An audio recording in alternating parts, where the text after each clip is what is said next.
우크라이나 전쟁 333일 그 처절했던 순간을 하나의 영상에 담았습니다.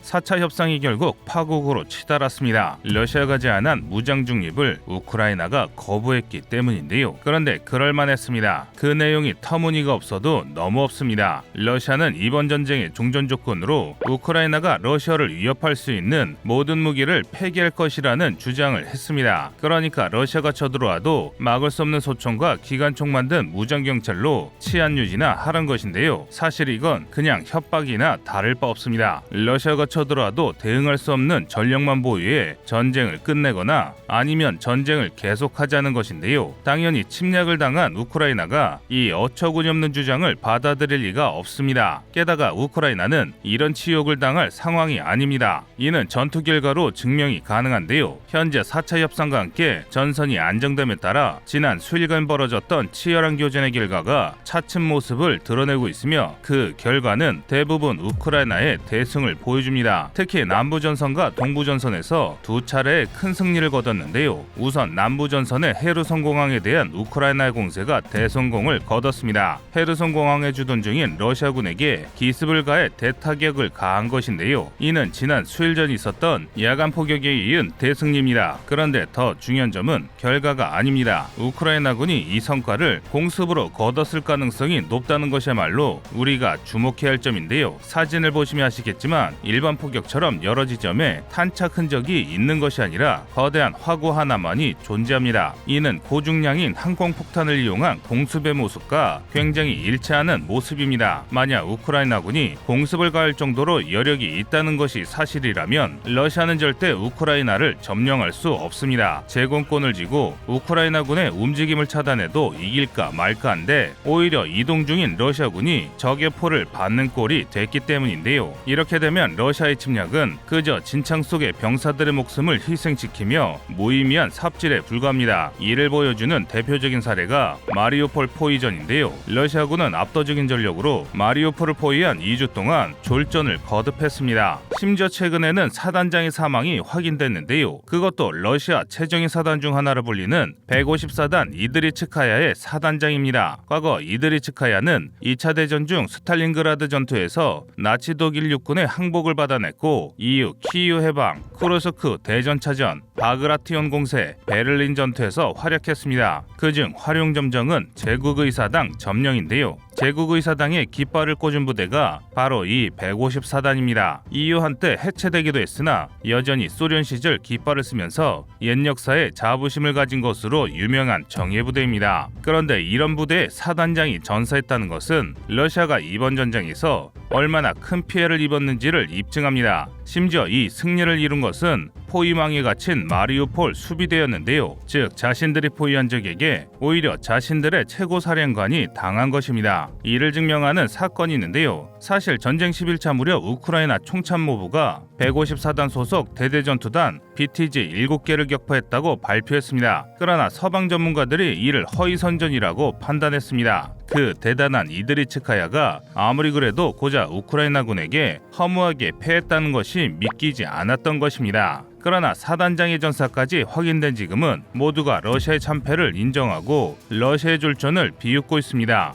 그런데 이런 비웃음에도 성이 차지 않았는지 지금의 러시아군은 더 추잡한 행동을 하고 있습니다. 바로 마리우폴 병원에서 400여 명의 민간인을 인질로 잡고 마리우폴 수비대가 반격을 가하도록 유도하고 있습니다. 이는 명백한 전쟁 범죄입니다. 돈바스 분쟁에서 전쟁 분쟁으로 악명을 떨쳤던 아조프 부대가 민간인을 공격한다는 선전선동을 위한 행동으로 보이는데요. 정말 너무 더러워서 뭐라 할 말이 없습니다. 이처럼 러시아는 더 이상 공세를 통해 전황을 뒤바꿀 수 없을 정도로 전투력을 상실했습니다. 이제 러시아에 남은 마지막 희망은 오데사 상륙작전뿐인데요. 하지만 그건 망상에 불과합니다. 마리우폴에서 민간인들이 대피한 드라마 극장이 타격받았습니다. 이곳에 약 1000명의 민간인이 대피했던 것으로 알려져 있는데요. 대체 왜 폭격이 가해진지 알 수 없지만 이로 인해 많은 사상자가 발생할 것으로 보입니다. 하지만 이런 잔혹한 공격에도 불구하고 러시아군의 전과는 미미합니다. 오히려 마리우폴을 방어하는 수비대에게 계속 피해를 입고 있는데요. 3월 16일 밤 우크라이나군이 마리우폴에서 러시아 전차 2대를 격파하는 영상을 올렸습니다. 보시다시피 보시다시피 해당 영상에는 드론을 이용해 적의 위치를 파악한 뒤 대전차 화기로 기습을 가한 것으로 보이는데요. 후반부에 화염이 한 번 더 솟구치는 것으로 보아 함께 움직이고 있던 전차 하나가 더 파괴됐을 가능성이 높습니다. 마치 보병의 대전차 화기가 무적처럼 보이기까지 하는데요. 그런데 이건 보병용 대전차 무기가 강해서가 아니라 러시아군의 전투 역량이 심각하게 떨어져서 발생한 일입니다. 현대 시가전에서 전차는 절대 혼자 움직이지 않습니다. 후속하는 장갑 차량에 탑승한 기계 보병이 하체에 사주 경계를 하며 전차가 확인할 수 없는 시야각을 추가로 확보해야 하는데요. 대한민국이 개발한 레드백처럼 증강현실과 고성능 열상이 있는 기갑 차량이라 하더라도 여러 방향의 공격에 대응하기 위해서는 보병의 도움이 꼭 필요합니다. 그런데 여기에는 그게 없습니다. 보병은 눈을 씻고 찾아봐도 보이지 않고 꼴랑 전차 두 대가 겁도 없이 시가지를 종행하다 얻어맞았습니다. 아무래도 러시아군의 통신에 심각한 결함이 있어 시가지에 진입한 뒤 교전을 하면서 부대가 분리된 것 같은데요. 그런데 이건 정말 전술의 기본이 안 됐다고 볼 수밖에 없습니다.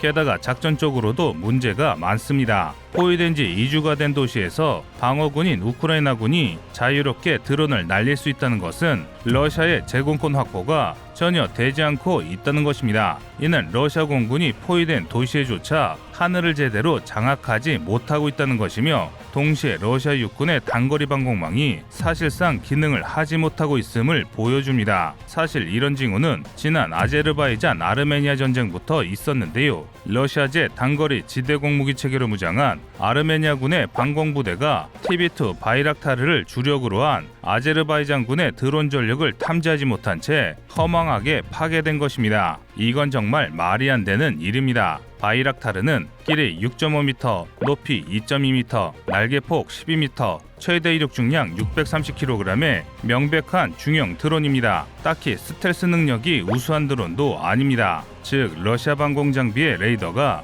이를 탐지하지 못하면 안 된다는 것입니다. 하지만 개전 3주차까지 불과 수십 대에 불과한 우크라이나의 바이락타르가 활동 중이라는 것을 고려하면 러시아에 낙후된 레이더 기술로 만든 방공체계가 제 기능을 하지 못하는 게 증명되고 있습니다. 무언가 엄청난 비리라도 있는 것인지 지금 러시아는 이런 군대가 너무 많은 실정입니다. 게다가 러시아는 선전전, 외교전에서까지 패배하고 있습니다. 지난 16일 미의회 화상연설에 참가한 젤렌스키는 20여 분간 연설을 통해 미의회의 압도적인 지지를 받았습니다. 미국이야말로 인권과 자유를 지키는 나라라는 그의 호소에 감명받은 미의회 의원들이 우크라이나를 돕기 위해 적극적으로 나서고 있는데요. 또 나토 가입에는 실패했지만 EU 에너지 연합에 가입하는 데 성공했습니다. 이 덕에 우크라이나는 EU로부터 무제한으로 전기를 공급받을 수 있게 됐습니다. 전쟁이 지속되면서 러시아 내부가 분열되고 있습니다. 격화되는 반전 시위 이상으로 정부의 선전에 따라 전쟁을 지지하는 이들도 늘어나고 있는데요. 가장 대표적인 사례가 바로 지지운동입니다. 러시아군의 식별부호인 V5 중 하나인 G로 전쟁에 찬성하는 신호를 보내는 것인데요. 이 운동에는 운동선수부터 민간인까지 정말 많은 이들이 자발적으로 참가하고 있습니다. 전쟁의 원인이 무엇인지 중요하지 않으며 우크라이나에서 승전만이 중요하다는 태도인데요. 조금만 밀어붙이면 승리할 것이라는 정부의 선전을 그대로 믿고 있는 것입니다. 심지어 아이들을 이용한 전쟁 지지 캠페인까지 벌어지고 있는데요. 하지만 현실은 참혹합니다. 2월 24일 개전 초기까지만 하더라도 진격하는 러시아군은 첨단 장비로 무장하고 있었습니다. T-80, T-90과 T-72B3, T-72B3M 등 최신형이거나 최신 사양으로 개량된 전차가 주력이었으며 장갑차 역시 BMP-3, BTR-90 같은 우수한 화력의 장갑차가 많았습니다. 그러나 지금 러시아군은 후방부대가 사용하는 고물 T-72B1과 BMP-1을 주력으로 사용하는 부대가 점점 늘어나고 있습니다. 영상에서 노획당하고 있는 T-72B3처럼 상당량의 전차가 전장에서 버려지거나 파괴됐기 때문입니다. 심지어 80년대 초 배치된 T-72A까지 등장했는데요. T-72는 우리 군의 애물단지 고물전차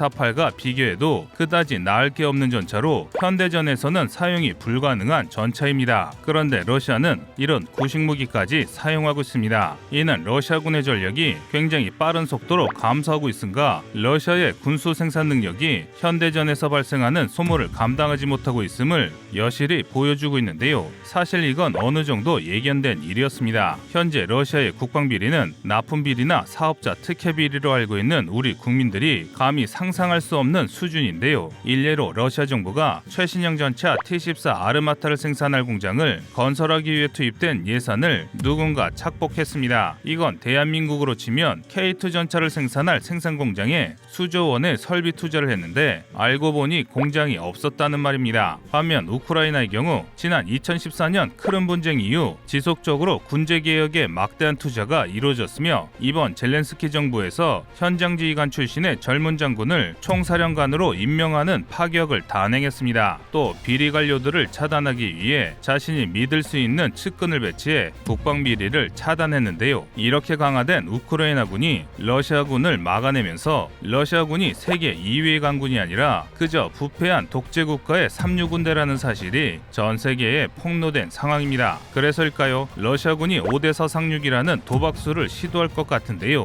5대4만 점령하면 상황을 반전시킬 수 있기 때문입니다. 그러나 이것도 제대로 된 전력이 갖춰져야 가능한 일입니다. 우선 많은 분들이 착각하시는 게 하나 있습니다. 러시아의 병대가 마치 일시에 수만 대군을 몰아넣을 수 있다고 생각하는 것인데요. 그런데 이는 지금은 중국에 밀렸지만 그 전까지 세계 2위 규모이던 대한민국 해병대도 할 수 없는 일입니다. 그런데 그보다 못한 러시아군의 상륙 전력으로는 사단은커녕 연대 하나를 겨우 상륙시킬 수 있는 수준입니다. 하지만 지금 5대4를 지키는 것은 수개의 여단입니다. 방어하는 우크라이나와 공격하는 러시아의 지리적 특성을 감안하면 병력차가 거의 10배 이상 난다고 보시면 되는데요. 지상군의 지원 없이 상륙을 했다가는 몰살당할 수밖에 없습니다. 그런데 러시아 육군은 5대4는커녕 관문 도시인 미콜라이우 근처조차 제대로 점령하지 못하고 패퇴했습니다. 그리고 일각에서 이야기하는 몰도바 반군의 참전은 몰도바, 루마니아가 참전하면서 오히려 우크라이나의 전력이 강화될 수 있는 악수입니다. 상륙지는 더 최악입니다. 5대4와 미콜라이우 사이에는 촘촘한 시가지가 있고 지형상 우크라이나 지대함 미사일과 포병의 십자포화를 당하기 딱 좋은 구조입니다. 그렇다고 5대4 난방으로 상륙할 수도 없는 게 5대4 난방은 보시는 것처럼 열악한 습지입니다. 고작 연대병력으로 상륙했다가는 5대4 방위군에게 포위 섬멸당하기 딱 좋은 지형입니다. 과연 푸틴이 이 미친 작전을 진짜 실행하려는 것인지 의문이 드는데요. 러시아 해군의 자존심이 5대4에서 비참하게 쓰러졌습니다. 2022년 4월 4일 흑해에서 러시아 해군 흑해함대 기함 모스크바가 우크라이나군의 대한미사일 공격에 큰 피해를 입었습니다. 그리고 4월 15일 새벽 세바스토폴 항구로 이인되던 모스크바는 흑해 폭풍우에 휘말려 결국 회복되지 못한 채 바닷속으로 가라앉게 되었습니다. 러시아군은 겉으로는 자신들의 부주의로 인해 탄약고가 유폭되었다고 주장해 우크라이나군과 자존심 싸움을 하고 있지만 속으로는 억장이 무너지는 참담한 경험을 했는데요. 한 러시아 내부의 익명 소식통에 따르면 푸틴은 모스크바 격침 소식을 듣자마자 격분해 벙커의 의자와 화장실 기물을 모두 박살낼 정도로 길길이 날뛰었다고 합니다. 그리고 러시아군은 그동안 사용하지 않던 장거리 폭격기를 꺼내와 마리우폴을 무차별 폭격했습니다. 또 러시아 언론사들은 격양된 노조로 우크라이나에 선전포고를 해야 한다는 등의 악의적인 선전을 쏟아내고 있습니다. 그야말로 지금 러시아군은 미친 개처럼 날뛰고 있는 것입니다. 이처럼 러시아가 경로를 참지 못한 이유는 그만큼 모스크바함의 상징성이 매우 크기 때문입니다. 사실 모스크바함은 흑해함대를 이끄는 기함이자 러시아의 수도인 모스크바를 상징하기 때문에 이번 사건으로 러시아인들은 마치 러시아가 패전한 것처럼 받아들여졌기 때문입니다. 그런데 이번 격침은 정말 어처구니 없을 정도로 말이 되지 않는 일입니다. 배수량 11,500톤의 슬라바급 방공순양함인 모스크바가 방공조차 제대로 하지 못한 채 침몰한 것은 사실상 불가능합니다. 왜냐하면 아무리 슬라바급이 소련 시절에 건조된 구형함이라 할지라도 적의 미사일 공격을 막는 게 주임무인 함선이기 때문인데요. 심지어 모스크바 모스크바는 2021년 개소를 통해 성능을 향상시킨 개량함입니다. 그러니까 감히 지대함 미사일 포대 하나 따위로 건들만한 군함이 아니었던 것입니다. 하지만 무적일 것 같았던 슬라바급 순양함에는 치명적인 약점이 있었습니다. 바로 초저고도로 접근하는 대함 미사일을 막을 수단이 전무했다는 것입니다. 현재 슬라바급에 탑재된 방공자산은 S-300F 8문, 9K-33-54M 2문, AK-630 시리즈 6문을 탑재했습니다. 하지만 일명 시스키밍으로 불리는 초저고도 공격자산에는 방어가 불가능하다는 지적이 과거부터 있었습니다. S-300F의 최저고도는 25m, 54M은 약 15m로 수면에서 5m로 딱 달라붙어 이동하는 대함 미사일에는 전혀 대응할 수 없습니다. 게다가 방어용인 시리즈마저 제대로 쓸 수 없었는데요. 자체적으로 레이더와 센서를 탑재해 대응이 가능한 서방의 시리즈와 달리 AK-630은 함의 센서에 집중됐기 때문에 센서가 다른 표적을 지향하면 응사가 불가능합니다. 여기서 우크라이나군의 치밀한 전략이 엿보이는데요. 사실 우크라이나도 건조 중이던 슬라바급 사번함의 선체를 가지고 있어 이 함선의 약점을 이미 알고 있었고 이에 대한 대비책도 충분히 준비했습니다. 바로 바이락타르 TB2 드론을 공격전에 보내 러시아군의 관심을 분산시킨 것인데요. 바이락타르로 모스크바 레이더의 관심을 집중시킨 사이 넵툰 대함 미사일로 시스키밍 공격을 실시해 표적을 명중시킨 것입니다. 이를 위해 우크라이나군은 공격 이틀 전 같은 흑해함대 소속 어드미럴 에센스급의 TB2를 고의로 노출시켜 격파를 유도해 러시아군의 관심을 드론에 집중시켰습니다. 그야말로 성공적인 기만 작전이라고 할 수 있는데요. 이렇듯 현대 함대전은 시스키밍 미사일 위협이 점차 커지고 있습니다. 반격이 어렵다는 점 때문에 전 세계 네로라는 국가들이 너도 나도 미사일을 개발 중인데요. 특히 중국은 시스키밍이 가능한 YJ-18 대함 미사일, YJ-83 공대함 미사일을 개발해 대한민국의 함선을 위협하고 있습니다. 심지어 북한도 최근 KH-35를 불법 복제해 금성 3호 대함 미사일을 만든 만큼 이에 대한 대비책이 필요합니다. 물론 대한민국도 시스키밍 대함 미사일과 이를 방어할 수 있는 수단을 전부 개발해 실전에 배치하고 있습니다. 먼저 해성 대함 미사일은 러시아제 KH-35 대함 미사일을 창고에서 만든 국산 미사일입니다. 우크라이나군의 넵툰 역시 그 뿌리는 KH-35를 기반으로 만들어져 두 미사일은 근본적으로 같습니다. 하지만 성능 면에서는 우리나라의 해성이 넵툰을 훨씬 압도하는데요. 한국의 해성은 공격 단계에서 8개 변경점을 찍어 회피 기동에 생존성이 매우 뛰어납니다. 장점은 또 있습니다. 한국은 초음속 대함 미사일도 개발했습니다. 러시아의 야한투 미사일을 창고에서 만든 한국형 초음속 대함 미사일은 마3 이상의 빠른 속도를 지녔고 시스키밍 기능을 기본적으로 탑재하고 있기 때문에 적함선에 발사되면 사실상 회피가 불가능에 가깝습니다. 지금 우크라이나와 러시아의 전쟁은 한국이 앞으로 어떤 전술 교류를 사용해야 하는 정석과 같은 교보제 역할을 하고 있습니다. 한국은 첨단 무기를 개발하고 생산할 수 있는 강력한 국방력을 갖고 있습니다. 하지만 실전에 쓰이는 실효성에 대한 자료는 부족한 게 사실입니다. 이번 전쟁으로 한국의 부족함을 보완하고 그에 맞는 무기 체계를 개발한다면 다가오는 미래 전장뿐만 아니라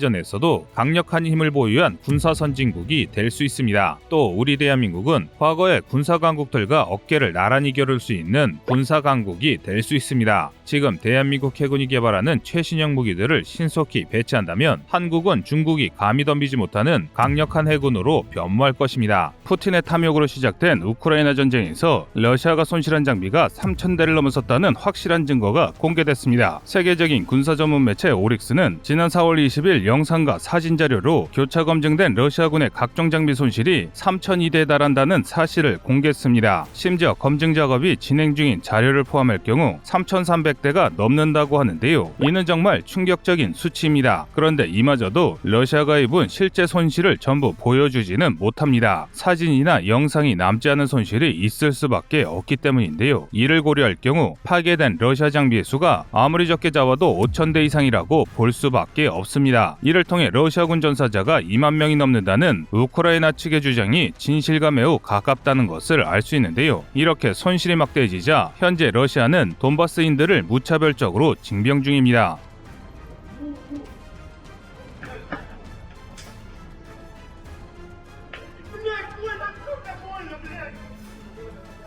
심지어 이마저도 여의치 않자 러시아 현지의 학생들에게 군사교육을 실시 중인데요.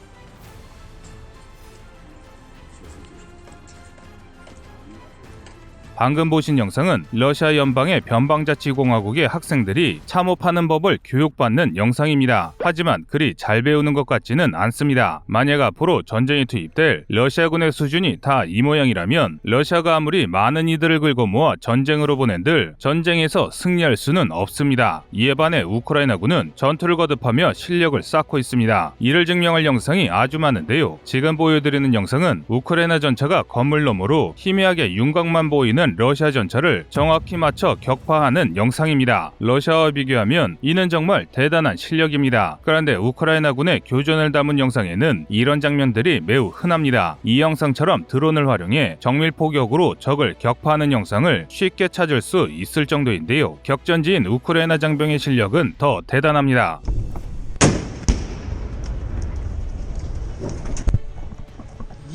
지금 보신 영상은 마리우폴 수비대가 러시아군의 장갑차를 대전차 무기로 급습하는 장면입니다. 조준을 하는 게 맞나 싶을 정도로 아주 짧은 찰나에 정확히 목표에 사격을 해 격파를 하는 모습이 매우 인상적입니다. 반면 러시아군의 상태는 처참합니다. 방금 짧게 보여드린 장면은 교전을 수행 중인 체첸군의 모습인데요. 이들이 전쟁 전까지 러시아 내에서 나름 우수하다는 평을 받았다는 것을 떠올려보면 현재 러시아군의 수준이 얼마나 개막장일지 쉽사리 짐작할 수 있습니다. 그리고 바로 이런 모습 때문에 많은 전문가들이 중국의 지원이 없다면 러시아 단독으로 전쟁에서 승리하는 것이 불가능할 것이라 판단 중입니다. 그래서 최근 러시아는 중국의 도움을 받기 위해 최선을 다하고 있습니다. 하지만 뜻대로 잘 풀리지 않고 있는데요. 중국도 상황이 엉망이기 때문입니다.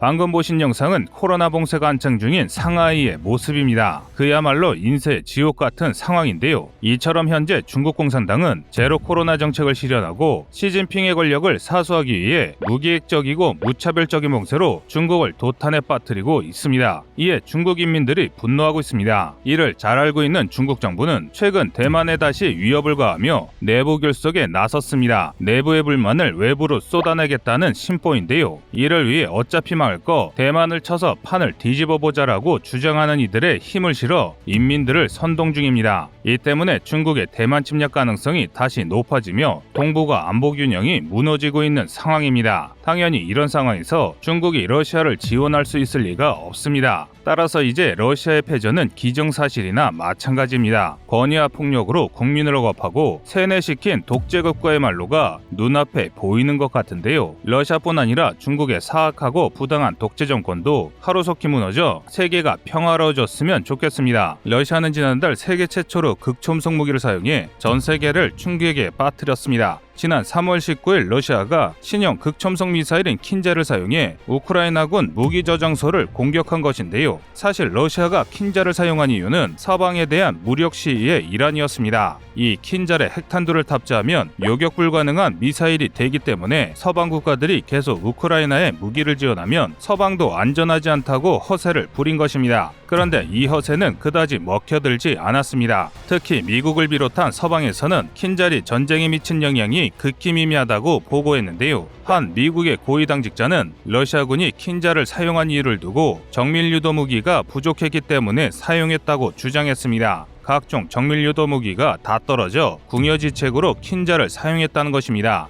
이는 굉장히 비참한 현실인데요. 실제로 러시아는 지난 3월 초부터 정밀 유도 폭탄이 다 떨어져 유도 기능이 없는 멍텅구리 폭탄을 투하했습니다. 이를 증명하는 사례가 있는데요. 이번 전쟁에서 유독 러시아군의 전폭기가 자주 격추되는 것도 저공 비행으로 폭탄의 정확도를 높이다가 발생된 일입니다. 이 때문에 러시아는 마 10 이상의 극초음속으로 비행하는 극초음속 미사일 킨자를 공개해 서방권 국가들을 위협했는데요. 하지만 일반적으로 복잡한 궤적을 그리며 비행하는 극초음속 미사일과 달리 킨자는 평범한 포물선을 그리는 탄도미사일입니다. 그래서 발사를 포착하고 표적 위치만 확인한다면 요격이 불가능하지는 않습니다. 그럼에도 불구하고 킨자는 엄청나게 빠른 속도와 공중 발사를 통한 기습 공격이 가능하기 때문에 여전히 막기 어려운 미사일인 것은 사실입니다. 즉 단점도 있긴 하지만 장점이 너무나 강해 전 세계가 극초음속 미사일을 개발해 몰두 중인 것인데요. 또한 마 5 이상의 빠른 속도와 불규칙한 궤도를 가진 극초음속 미사일 미사일은 현재까지 나온 요격 체계로는 사실상 요격이 불가능합니다. 현재 알려진 바로는 러시아는 우크라이나 전쟁 전에 아방가르드와 지르콘 미사일을 개발해 성공했고 2025년까지 실전 배치를 추진했습니다. 중국 역시 2010년대부터 개발을 추진해 2020년에 둥펑 17을 실전 배치했고 지속적인 투자를 통해 서방권을 견제하고 있습니다.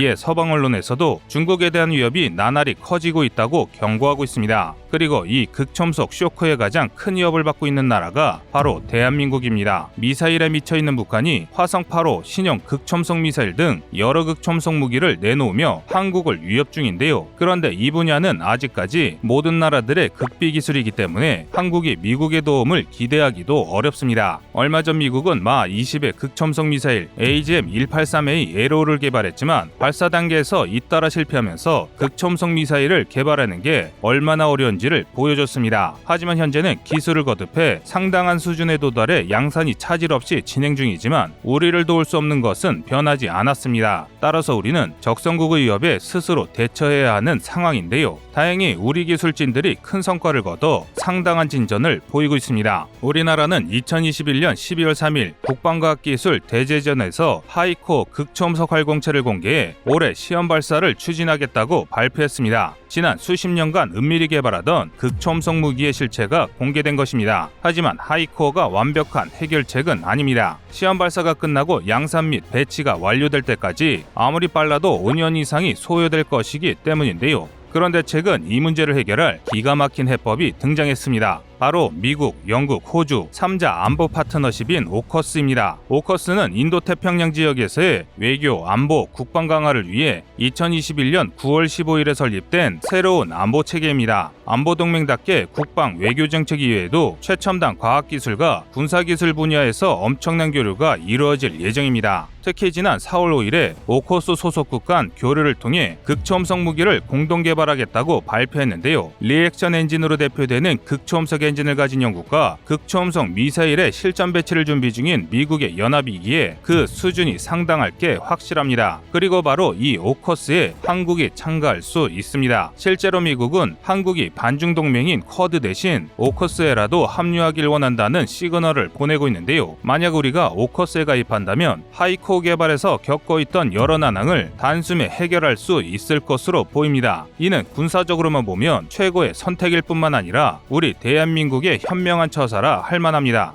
오커스라는 군사동맹으로 대한민국의 안보를 위협하는 세력을 견제할 수 있기 때문입니다. 마리우폴의 수비대가 전쟁이 일어난 지 60일이 지났음에도 항전을 이어가고 있습니다. 러시아군이 소위 함락을 선언했음에도 불구하고 우크라이나군이 아주오스탈 지상을 오고 가며 러시아군을 격파하고 있는데요. 그럼에도 불구하고 많은 이들이 마리우폴이 함락됐다는 러시아의 정신승리를 믿고 있습니다. 하지만 이는 진실이 아닙니다. 세상 어느 군사학자도 수천 명의 수비대가 남아 적과 교전을 이어가고 있는 도시가 함락됐다고 말하지 않습니다. 그냥 면적으로만 봐도 알 수 있는데요. 마리우폴 수비대의 거점인 아조스탈의 규모는 여의도와 비슷한 수준이며 아직도 상당 지역을 우크라이나가 온전히 통제 중입니다. 또 현지를 방어하는 마리우폴 수비대는 아직도 최소 2,000에서 최대 3,000에 이릅니다. 이에 반해 마리우폴을 공세 중인 러시아군의 규모는 승리 선언 이후 크게 줄어 1만이 되지 않는 것으로 알려져 있으며 그마저도 꾸준히 감소 중입니다. 한마디로 이건 함락이 아닙니다. 과거 사례로 이를 잘 알 수 있는데요. 1942년 6월 말 나치 독일은 지난해 모스크바를 함락하지 못한 것을 만회하기 위해 대대적인 공세작전인 청색작전을 개시했습니다. 그 결과 단 한 달 만에 러시아군 수십만을 제압하고 러시아 남부의 핵심 도시인 스탈린그라드를 포위하는 데 성공했습니다. 그리고 8월부터 본격적으로 공세를 개시했는데요. 이에 맞서 소련군이 대규모 증원을 파병했으나 독일군의 공세에 도시가 점차 함락되기 시작했습니다. 10월 말이 될 무렵에는 시가지 90%가 독일에 넘어갔을 정도였는데요. 그런데 그게 다였습니다. 소련이 천왕성 작전이라 불리는 기습 반격에 나서면서 상황이 완전히 바뀌었습니다. 스탈린그라드의 수비대가 독일 주력을 묶어둔 사이 소련의 100만 대군이 나치 독일의 병력 중 전력이 약한 동맹국 부대를 공격해 전선을 무너뜨리고 스탈린그라드를 공격하던 독일 육군을 역으로 포위한 것입니다. 결국 1942년 2월까지 30만 명의 독일군이 포위망 안에서 역으로 섬멸되고 말았는데요. 그리고 2022년 현재 마리우폴이 우크라이나 전쟁에서 스탈린그라드의 역할을 하고 있습니다. 수비대 결상전 덕에 우크라이나 동남부를 공격했어야 할 2만 대군의 진격이 무려 2달간이나 지연되고 그 사이 우크라이나군이 태세를 가다듬는 데 성공한 상황인데요. 이를 증명하는 게 현재 전황입니다. 보시다시피 지난 한 주간 전선에 변동이 없는데요. 마리우폴에서 물러난 10개 이상의 러시아 대대전투단이 동남부 방향을 향해 대대적인 공세를 했음에도 전선이 바뀌지 않은 것입니다. 동남부가 탁 트인 평원에 이렇다 할 대도시가 없다는 것을 생각하면 러시아군을 막고 있는 우크라이나 규모가 상당히 강화됐다는 것을 충분히 파악할 수 있는데요. 이를 증명하듯 지난 토요일 젤렌스키 우크라이나 대통령은 서방이 제공한 공세 무기를 충분히 수령하면 곧바로 영토를 재탈환하겠다고 발표했습니다. 다만 공세 무기를 받더라도 장마가 끝나 진창이 다시 단단해지는 5월까지 적극적인 공세를 하지는 않을 것으로 보이는데요. 한마디로 지금 우크라이나군이 대대적인 반격을 하지 않는 것일 뿐 이미 전력상 러시아군에게 상당한 우세를 점하고 있습니다. 이를 보여주는 곳 중 하나가 헤르손이 있는 서남부 전선입니다. 지난 한 주간 러시아군은 헤르손 방면에서도 대대적인 공세를 개시했습니다. 그러나 성과는 전무했는데요. 지금 보시는 지도는 러시아군의 공세 전후를 비교한 사진입니다. 얼핏 보면 붉은색 영역이 크게 넓어져서 러시아군이 엄청난 성공을 거둔 것처럼 보이는데요. 그런데 이곳 역시 허벌판입니다. 온통 농지투성이라 전력적 가치가 전무한 영토를 점령하고 있을 뿐인 것이죠. 이에 반해 우크라이나군은 남부 헤르손 방면에서 상당한 전과를 확보했습니다. 오신트발 정보에 따르면 지난 주말간 우크라이나군이 헤르손 방면에서 8개 마을을 해방했다고 하는데요. 이 자료대로라면 우크라이나군이 헤르손 공항 직전의 모든 마을을 되찾은 것으로 보입니다. 아마도 이는 사실일 가능성이 매우 높습니다. 지난 주말 우크라이나 정보국이 헤르손 공항에 있던 러시아 장성 2명이 우크라이나군의 19차 포격을 받고 사망했다고 발표했기 때문입니다. 따라서 헤르손 전선에서도 본격적인 탈환전이 개시될 것으로 보이는데요. 우크라이나 동북 돈바스 전선에서 가해진 러시아군의 공세가 사실상 실패했습니다. 전황도를 보면 명확히 알 수 있는데요. 지금 보시는 지도는 미국 전쟁연구소가 공개한 공세 초기인 4월 18일자 지도입니다. 지도 우측의 도시 크레미나가 함락되는 등 러시아군의 공세가 이전과 다르다는 느낌을 줬습니다. 그런데 아니었습니다. 지금 보시는 지도는 전쟁연구소가 전황을 분석한 4월 24일자 분석 지도인데요. 그런데 변한 게 거의 없습니다. 가장 핵심이 되는 이지움 방면의 러시아군 대대전투단 22개는 1차 목표인 슬로반스크에 도달하지조차 못했으며 강력한 참호선이 있는 도네츠크 방면 전선에서는 단 한 치의 영토도 추가로 점령하지 못했습니다. 심지어 남부 마린카에서는 역으로 영토를 탈환당하기까지 했는데요. 이는 러시아의 공세 역량이 완전히 소진되었음을 의미합니다. 하지만 이렇게 엄청난 실패에도 불구하고 러시아가 승리하고 있다는 주장이 많습니다. 그 근거로 이지움과 크레미나 사이에서 대대적인 진격에 성공했다고들 하는데요. 실제로 일부 러시아군은 리만을 점령해 크레미나 이지움 보급로를 완성하는 것을 눈앞에 두고 있기는 합니다. 그런데 실상을 알면 도저히 러시아가 제대로 된 성과를 거두고 있다고 볼 수 없습니다. 위성으로 보시면 이를 잘 알 수 있는데요. 보시다시피 리만과 크레미나 북쪽은 아무것도 없는 허허벌판입니다. 그러니까 러시아군은 허허벌판에서 리만까지 30km를 진격하는데 일주일이 걸린 것입니다. 심지어 리만조차 아직도 점령하지 못했습니다. 즉 자신들이 자랑하던 평해전에서조차 우크라이나를 밀어내지 못한 것입니다. 이는 연이은 장마로 인해 평지가 진창이 된 것이 큰 원인인 것 같습니다. 그런데 이조차도 러시아군의 무능입니다. 세상 그 어느 전쟁사에서도 장마가 시작될 무렵에 공세에 나서 성공한 사례가 없음에도 이를 결단코 시행한 게 러시아이기 때문입니다. 현재 러시아는 거의 80개에 가까운 대대전투단이 동원된 공세를 퍼붓고 있음에도 사실상 이번 작전은 완전한 실패입니다. 가장 큰 문제는 이즈움에 갇힌 22개 대대전투단인데요. 현재 러시아군은 리만을 점령해 루안스크 이지움 보급로를 완성하려 노력 중입니다. 그러나 전례를 볼 때 이지움 보급로를 완성하는데 최소 7일이 걸릴 것으로 보이는데요. 그런데 이지움에서 공세를 진행 중인 22개 BTG는 7일조차 버티기 버거운 상황입니다. 그 이유는 이지움 북쪽에서 우크라이나가 적극적인 공세를 펼치고 있기 때문인데요. 지금 보시는 지도는 우크라이나 동북부의 지도입니다. 놀랍게도 러시아의 공세에도 불구하고 우크라이나가 동북부 영토를 탈환하고 있음을 알 수 있습니다. 특히 이지움 돌출부 북방 쿠판샤크 방면을 창처럼 겨눈 이어오는 우크라이나 공세가 러시아의 보급로를 크게 위협 중입니다. 어떻게든 슬로반스크를 점령해야 작전에 성공하는 러시아군과 달리 우크라이나군은 쿠판스크를 점령하지 못하더라도 포격만으로도 러시아군의 보급을 끊을 수 있는 상황이기 때문입니다. 이로 인해 러시아군 지휘부가 크게 당황하고 있는데요. 오신트 정보에 의하면 러시아군은 하르키우 방면에서 개시된 우크라이나 공세에 화들짝 놀라 국경지대에 참호선을 파기 시작했다고 전합니다. 만약 이게 사실일 경우 러시아군 지휘부가 동부전선에서 러시아가 승리할 수 없음을 인지했다고 볼 수 있습니다. 하지만 러시아군은 4월 25일 현재까지 무모한 공세를 지속 중입니다. 그 이유는 푸틴의 공세 명령 때문인 것으로 보이는데요. 이로 인해 러시아의 누적 손실이 감당할 수 없는 수준에 도달하고 있습니다. 4월 25일 현재를 기준으로 돈바스 반군의 주력은 괴멸되어 사실상 무력화됐고 러시아군 대대전투단 중 상당수 역시 전투력을 상실했습니다. 이에 대해 젤렌스키 우크라이나 대통령은 서방이 지원한 공세 무기를 전선에 배치하는 대로 반격에 나서겠다고 했는데요. 최근 우크라이나 전쟁에서 논란이 되고 있는 주제가 있습니다. 바로 친일 국가 우크라이나 논란인데요. 우크라이나가 한국의 호의를 무시하고 독도를 다케시마로 동해를 일본해로 표기하고 있기 때문에 친일 국가 우크라이나를 한국은 돕지 말아야 한다는 이야기입니다. 이 주장이 사실이라면 이는 굉장히 충격적인 일인데요. 그런데 사실을 정확히 알면 악의적인 의도가 다분한 조작입니다. 물론 그렇다고 아예 근거가 없는 것은 아닙니다. 약 213만 명의 회원이 있는 우크라이나 교육기관 푸세오비스타에서 다케시마라는 표현을 사용 중이라고 하는데요. 하지만 우크라이나 정부는 단 한 번도 다케시마라는 표현을 공식적으로 사용한 적이 없습니다. 좀 더 정확히 말하면 독도에 대한 관심이 없다는 게 맞을 것입니다. 그래서 우크라이나는 독도를 국제적으로 통용되는 표기인 리앙쿠르 암초로 사용합니다. 즉 우크라이나의 한 교육기관에서 독도를 다케시마로 표기해 발생한 사건입니다. 이를 더 쉽게 설명드리면 국내에서 공무원 시험으로 유명한 에듀윌의 회원수가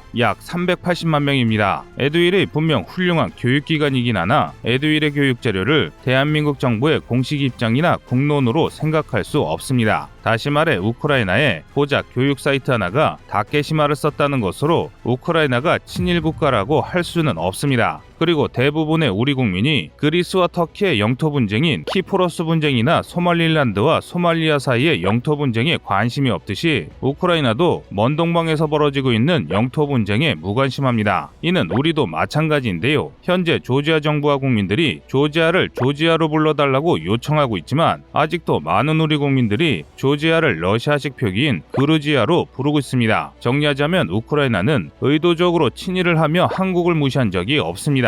하지만 이런 명백한 사실에도 불구하고 많은 이들이 우크라이나가 동해를 일본해로 표기한다며 날뛰고 있습니다. 그렇다면 반대로 우크라이나가 정말 친일이라서 동해라는 표기를 안 쓰는 것일까요? 사실은 그렇지 않습니다. 이는 통계로도 확실히 확인이 가능한데요. 2016년 국회 조사에 따르면 OECD 국가 중 교과서에 독도를 단독 표기한 나라는 이스라엘 단 하나뿐입니다. 동해 역시 마찬가지입니다. 오직 터키만이 동해를 동해로 표기하고 있으며 대다수의 국가들은 동해를 일본해와 병기하거나 일본해로 표기합니다. 여기에는 그럴 만한 이유가 있습니다. 첫 번째는 대다수 지명이 20세기 초반 확정됐다는 것입니다. 지명은 대항해 시대가 시작된 16세기부터 18세기까지 계속됐던 지리적 발견에 맞춰 정해진 경우가 많습니다. 그래서 제국주의 국가들이 자리 잡은 20세기 초반 무렵에는 사실상 전 지구의 거의 모든 지역에 지명이 확정됐습니다. 그런데 20세기 초에는 일본이 한국을 식민 지배 중이었습니다. 이로 인해 세계 각국의 일본해란 명칭이 일반 명사로 퍼졌는데요. 그래서 우크라이나도 일본해란 명칭을 쓰게 된 것입니다. 그러니까 지금 논란이 되고 있는 우크라이나의 친일 논란은 어디까지나 우리 국민들을 호도하기 위한 악의적인 해프닝에 불과합니다. 하지만 우크라이나를 싫어하는 이들이 이런 명백한 사실이 밝혀졌음에도 불구하고 이 친일 논란을 계속 주장 중입니다. 이들에 따르면 한국이 우크라이나의 지명을 우크라이나식으로 바꿔 불러주고 우크라이나에 막대한 원조를 했는데 우크라이나가 이를 저버리고 일본의 편에 붙었다고 하는데요. 그래서 냉정한 국제사의 룰에 따라 강자인 러시아의 편을 들어야 한다고 말합니다. 그런데 이 역시 사실이 아닙니다. 우선 한국이 우크라이나식 표기를 사용하는 것은 분명 우크라이나 측에서 감사할 이야기인 것은 맞습니다. 그러나 한국이 우크라이나에 막대한 원조를 했다는 것은 사실이 아닙니다. 현재 한국은 선진국 군사강국으로 분류되는 민주국가 중 우크라이나에 대한 지원을 가장 적게 하는 나라입니다. 그 이유는 러시아와 깊게 연결된 우호관계를 고려한 선택인데요.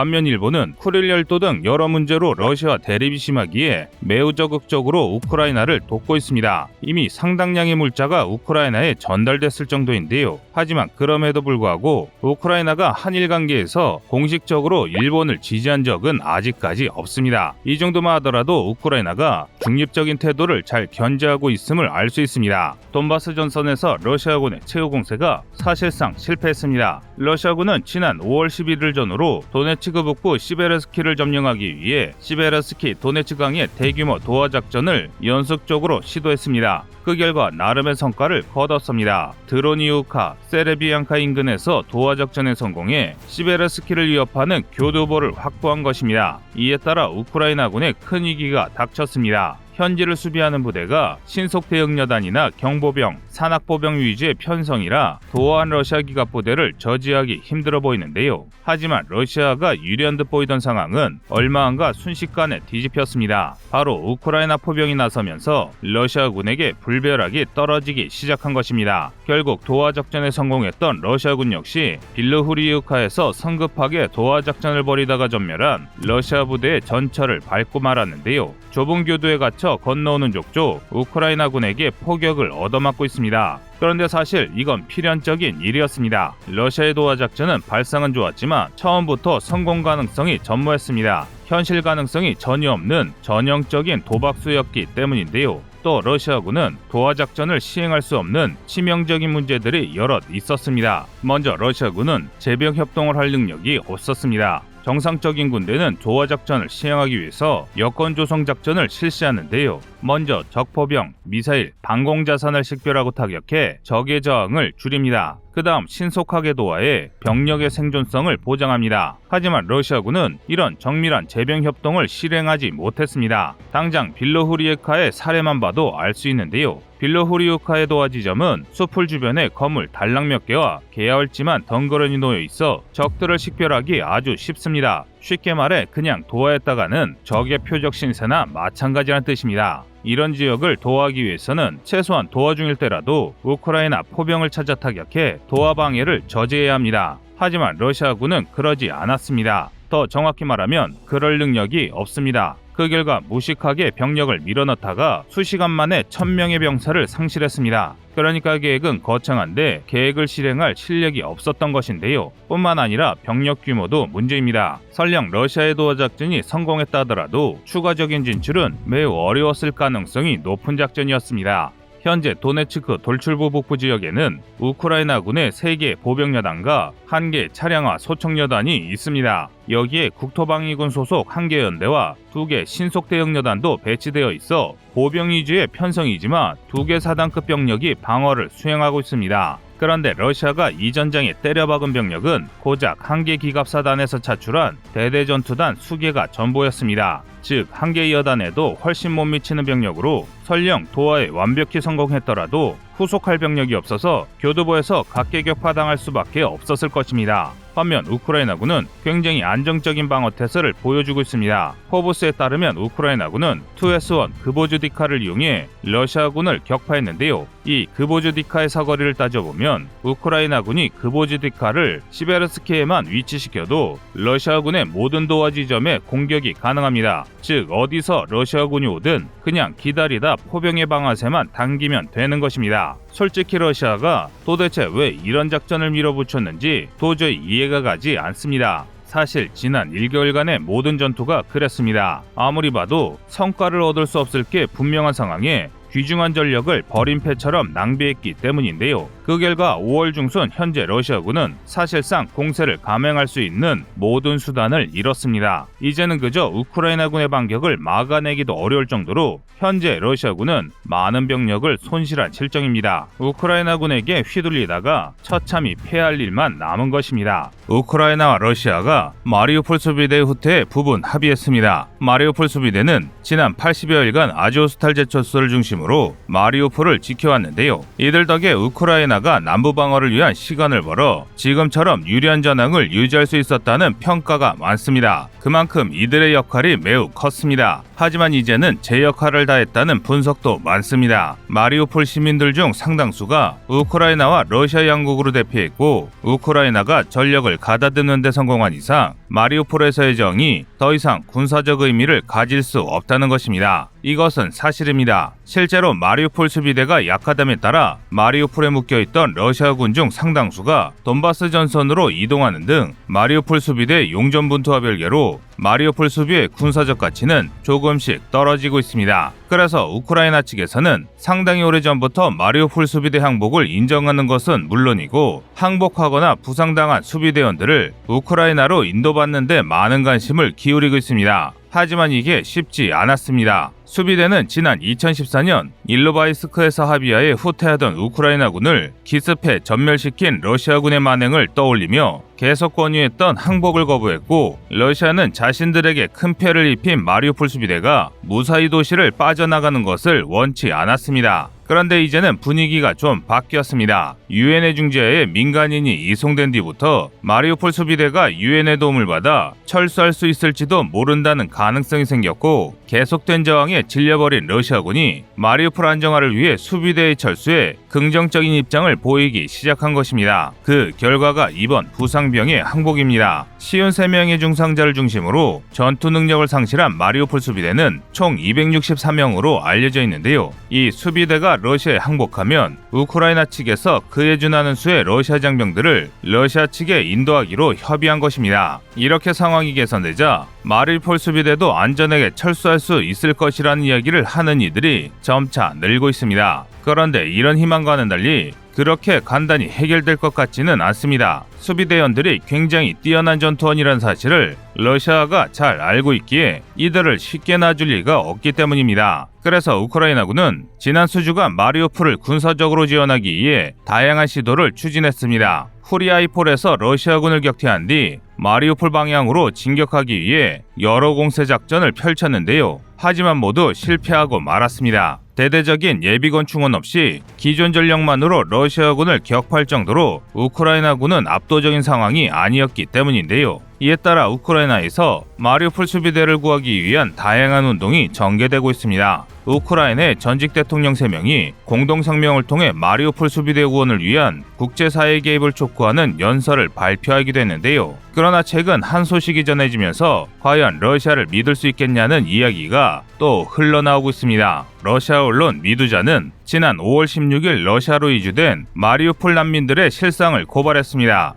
시베리아로 이주된 마리우폴 시민들에게 적절한 지원이 나오지 않고 있다는 것이 핵심 골자였는데요. 해당 언론이 취재한 마리우폴 시민에 따르면 비리인지 조직적인 인종차별인지는 알 수 없으나 러시아가 제공한다던 현금 대신 잔고가 없는 현금 카드가 제공됐고, 숙박시설에서는 5월 중에 퇴거하라는 말을 들었다고 전합니다. 이것은 그동안 러시아의 약속과 반대로 마리우폴 시민들은 사실상 방치당하고 있는 것입니다. 따라서 일반 시민에게조차 이렇게 거짓을 일삼는 러시아가 마리우폴 수비대의 철수를 정말 고지고대로 이행할지 굉장히 의문이 드는 상황인데요. 이 때문에 우크라이나 측에서 마리우폴 탈환을 위한 군사작전을 시행한다는 목소리가 높습니다. 저녁 보도에서는 그동안 잘 알려지지 않았던 소식에 대해 전해드리겠습니다. 러시아가 마리우폴 항을 재개행하려는 움직임이 포착됐습니다. 미 전쟁연구소에 따르면 러시아가 마리우폴 항을 재건 중이나 침몰한 우크라이나 선박과 기뢰로 인해 항구를 활성화하는 데 곤란을 겪고 있는 상황이라고 하는데요. 그럼에도 이는 우크라이나 입장에서 굉장히 우려스러운 일입니다. 러시아의 이 계획이 성공할 경우 남부 우크라이나에서 러시아군의 보급망이 크게 개선될 게 분명하기 때문입니다. 이 문제를 해결하기 위해서라도 다시 마리우폴을 탈환해야 하는데요. 만약 우크라이나가 마리우폴을 탈환한다면 역으로 러시아 점령지를 분단시키고 크림반도 탈환에 기틀을 다질 수 있게 됩니다. 그래서 우크라이나군 역시 마리우폴을 탈환하기 위해 많은 노력을 기울였는데요. 하지만 지금까지는 큰 성과를 거두지 못했습니다. 그 이유는 날씨와 병력 부족이 문제였습니다. 그 중에서도 더 큰 문제는 날씨였습니다. 지난 4월 초순 진창이 갇힌 채 오로지 도로를 따라 진격하다가 우크라이나군의 공세에 처참히 밀려났던 이지움 방면의 러시아군처럼 최근까지는 우크라이나군 역시 제한된 도로를 따라 진격할 수밖에 없었습니다. 이는 수비하는 쪽이 훨씬 유리한 상황입니다. 현재 우크라이나는 예비군을 동원해 많은 병력이 충원되고 있으나 아직은 장비 수화질에서 러시아에게 불리한 것이 사실입니다. 이런 날씨를 무릅쓰고 마리우폴을 구원하는 것은 사실상 현실적으로 불가능했습니다. 게다가 우크라이나는 추가 병력도 모자랐습니다. 현재 마리우폴이 위치한 남동부 전선을 책임지는 우크라이나 주력은 러시아가 점령한 멜리토폴에서 후퇴한 멜리토폴 수비대와 자포리자 수비대인데요. 이들은 열세한 병력에도 불구하고 마리우폴에서 남동부로 재배치된 러시아 대군 수천 명을 폴로이와 후리아폴 사이에서 격퇴하는 등 전투력이 상당히 우수한 부대입니다. 하지만 현재 병력으로는 수비는 가능해도 마리우폴을 되찾을 수는 없습니다. 적의 방어선을 무너뜨리기 위해서는 일반적으로 적의 3배 이상의 병력과 화력을 동원해야 합니다. 그런데 현재 마리우폴 일대 러시아군은 병력만 수천 명입니다. 따라서 우크라이나군은 마리우폴 탈환에만 1개 사단 이상을 동원해야 하는데요. 또한 전선을 유지할 병력까지 생각하면 적어도 2개 사단이 있어야 마리우폴 탈환을 시도나마 할 수 있습니다. 하지만 우크라이나 남동부 방면군에게는 이런 병력이 없습니다. 동원 가능한 예비대 중 상당수가 돈바스 방어와 하르키우 탈환에 투입됐기 때문인데요. 따라서 5월 중순 현재를 기준으로 우크라이나군이 마리우폴을 탈환할 방법은 사실상 전무합니다. 그런데 우크라이나 맹공이 성과를 발휘하면서 이 불가능했던 상황이 크게 바뀔 것으로 보입니다. 바로 길고 길었던 돈바스 전투의 끝이 보이기 때문입니다. 지난 한 주간 러시아군은 돈바스를 장악하기 위해 최후의 발악을 했습니다. 러시아는 방어작전에 필요한 최소한의 기동 예비조차 남겨두지 않은 채 돈바스에 자신들의 모든 기갑 부대를 투입시켰습니다. 반면 우크라이나군은 하르키우를 탈환한 병력을 보보찬스크, 크판수크 방면으로 돌려 러시아군의 숨통을 쬐고 있는데요. 만약 이 작전이 성공한다면 우크라이나가 러시아군이 있는 이준 방면을 정리하고 여분의 병력을 남동부로 돌리는 게 가능해집니다. 바로 마리우폴 탈환을 위한 대반격 작전을 수행할 수 있게 되는 것입니다. 이런 상황은 러시아 역시 잘 알고 있는데요. 그래서 최소한의 양심마저 저버린 채 돈바스에서 여성까지 포함된 총동원령을 내려 부족한 병력을 보충하려는 움직임을 보이고 있습니다. 우크라이나의 이 작전만 성공한다면 그동안 러시아가 지배했던 돈바스를 되찾을 뿐만 아니라 우크라이나의 핵심 지역인 마리우폴항을 되찾을 수 있게 됩니다. 이상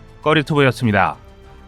안녕하세요, 꺼리투브입니다. 여러분의 가부나 성원에 힘입어 군사무기에 관심 없는 분들도 쉽게 이해하실 수 있는 대한민국의 육해공 군사무기의 숨은 비하 이야기를 책으로 엮었습니다. 하루 종일 검색해도 절대 찾을 수 없었던 비밀스러운 내용을 이제 책으로 만나보세요.